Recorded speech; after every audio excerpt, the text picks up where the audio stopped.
Bonjour et bienvenue. Aujourd'hui, on s'attaque à un monument, le premier grand principe du livre culte de Robert Cialdini, Influence et manipulation.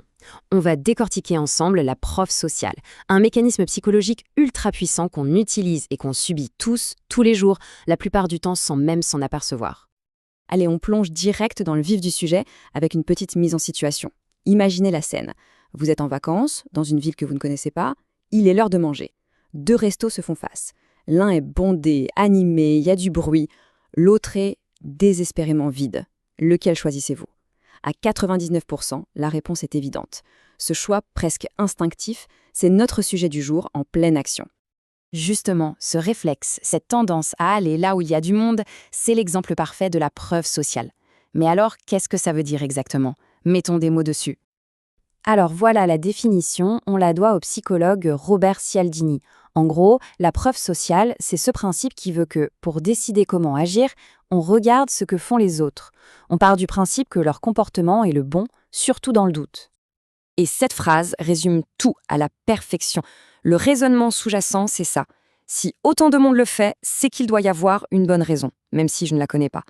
C'est ce qu'on appelle souvent, de façon un peu péjorative, l'effet Moutoni.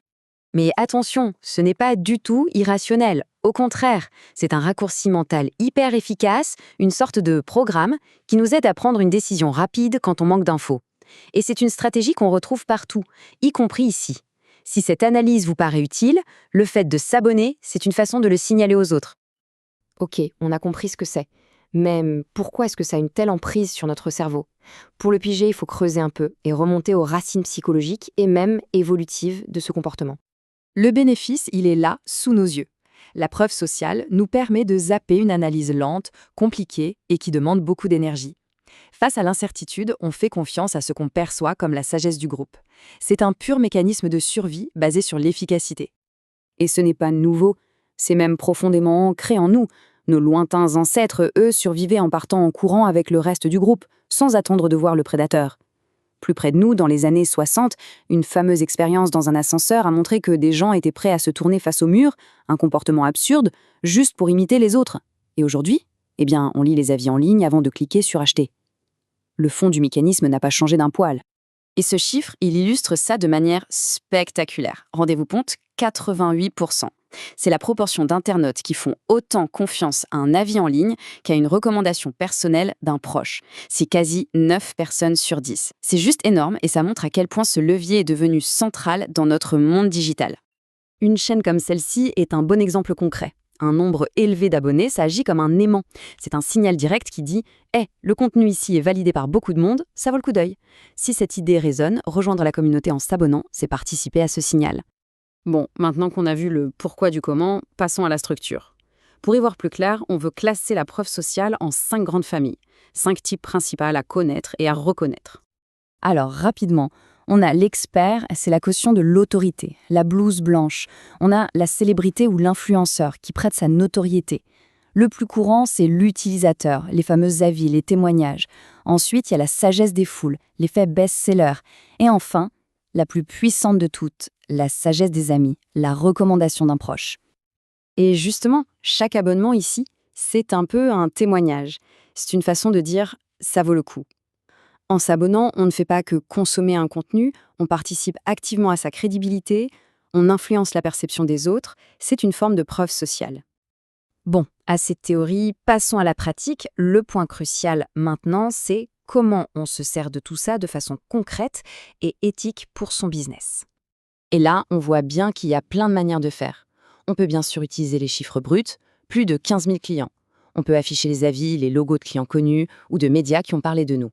On peut aussi partager ce que les clients publient eux-mêmes, et même ces petites notifications, un tel vient d'acheter ce produit. Le but est toujours le même, rendre visible une satisfaction qui, sinon, reste invisible. Et pour mettre ça en place, c'est assez simple. Étape 1, on identifie ses meilleurs clients, ses ambassadeurs. Étape 2, on leur demande activement de laisser un avis. Étape 3, on leur mâche le travail, il faut que ce soit ultra simple. Et étape 4, on affiche ses pépites aux endroits stratégiques, là où les gens hésitent le plus. D'ailleurs, pour celles et ceux qui veulent vraiment maîtriser ces techniques en profondeur et découvrir les 5 autres principes de Cialdini, on a préparé un guide PDF complet et il est gratuit. Le lien pour le télécharger est juste en dessous, dans la description. Et si on pense que ça ne marche que pour le grand public, détrompez-vous.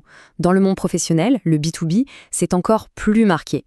Les chiffres le prouvent. Les avis de confiance sont la source numéro 1. 9 acheteurs sur 10 sont influencés par ça. C'est dire l'importance de la preuve générée par les utilisateurs. Exactement comme un avis positif en B2B, chaque nouvel abonné ici est une forme de recommandation.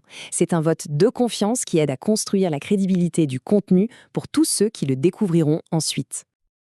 Allez, pour finir, résumons les points clés, les actions concrètes à retenir pour commencer à utiliser ce principe puissant dès aujourd'hui. La clé du jeu, c'est vraiment ça, rendre visible. Ensuite, il faut être proactif, ne pas attendre que ça tombe du ciel. Il faut aussi contextualiser, le bon témoignage au bon endroit. Pensez à diversifier les types de preuves. Et surtout, rester authentique. La confiance, c'est le carburant de la preuve sociale. Si on la perd, tout s'écroule. Je le redis une dernière fois, pour vraiment aller plus loin, le guide complet sur les 6 principes de Cialdini est là pour ça. C'est la prochaine étape logique pour quiconque veut maîtriser ces concepts. Il est en téléchargement gratuit via le lien dans la description. Et pour conclure, si cette analyse vous a apporté de la valeur, le meilleur moyen de soutenir ce travail et de permettre d'en produire d'autres, c'est de vous abonner. C'est un simple clic, mais pour nous, ça fait une énorme différence. Et je vous laisse avec cette question. Maintenant que les mécanismes de la preuve sociale sont, je l'espère, un peu plus clairs, la vraie question est de savoir comment l'utiliser. Non plus pour suivre aveuglément la foule, mais peut-être pour la guider. La réflexion est ouverte. Merci beaucoup pour votre attention.